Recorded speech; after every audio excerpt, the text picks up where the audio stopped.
Praise the lord. హల్లెలూయా. మాట్లాడలేను అన్న వ్యక్తిని దేవుడు మంచి నాయకుడిగా మార్చాడని మీకు తెలుసా?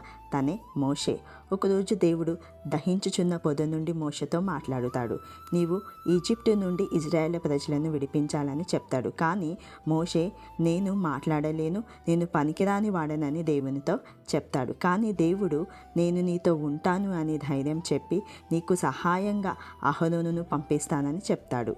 మోషే దేవుని మాటకు లోబడి ఈజిప్టు నుండి ఇజ్రాయేల్ ప్రజలను విడిపిస్తాడు.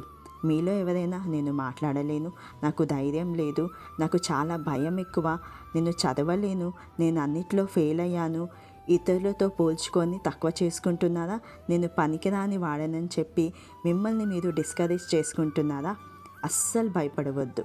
ఎందుకంటే ఇంప్రాపర్ స్పీచ్ ఉన్న మోషేని వాడుకున్న దేవుడు మీ బలహీనతలను బట్టి మీరు భయపడకుండా దేవుని యందు విశ్వాసం ఉంచినట్లయితే ఆనాడు మోషేను వాడుకొని గొప్ప నాయకుడిగా ఎలాగైతే చేశాడో దేవుడు మిమ్మల్ని కూడా వాడుకొని ఆ విధంగానే చేయునుగాక.